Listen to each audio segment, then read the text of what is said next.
مکا مکران بلوچستان نام برده شده است.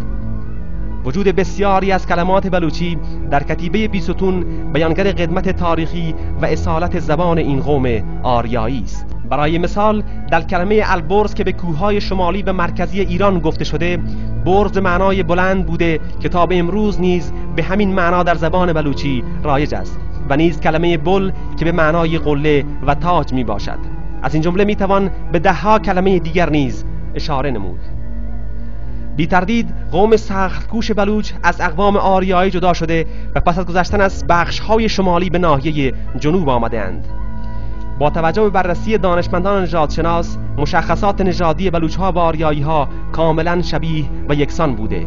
بدین ترتیب بلوچ‌ها تنها قومی هستند که هنوز اصالت خیش را حفظ نمودند. قامتی بلند و کشیده، چشمانی درشت و سر و صورتی پهن این قوم اصیل را از سایر اقوام متمایز ساخته است. بلوچ، این واژه زیبا که قومی نجیب آن را به اسم خیش ثبت نموده، دارای ویژگی‌های فرهنگی و اجتماعی فوق‌العاده‌ای بوده که به ندرت می‌توان آن را در سرتاسر کره زمین پیدا کرد. خصوصیاتی چون غیرت، بردباری، مردانگی، وفای به عهد، رادمردی و ده‌ها صفت پسندیده دیگر زینت بخش این انسان‌های مظلوم در طول تاریخ بوده است. فردوسی بزرگ، شاعر بلندآوازی ایران زمین، این نژاد نجیب را همواره پاسدار خاک ایران زمین دانسته که به هیچ بیگانه‌ای اجازه تجاوز به خاک میهنش را نداده است. این شاعر پارسی زبان وفاداری این قوم را در پایداری از خاک و ناموس میهنش بارها و بارها در کتاب جاودانه شاهنامه به اثبات رسانده است.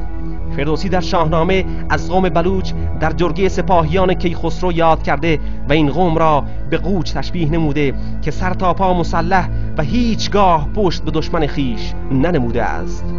سپاهی ز کردان کوچ و بلوچ، سگالیده جنگ مانند قوچ، که کس در جهان پشت ایشان ندید، برهنه یک انگشت ایشان ندید. درفشی برآورد پیکر پلنگ، همی از درفشش ببارید چنگ. زمین کوه تا کوه لشکر گرفت، همه تیز و مکران سپه برگرفت.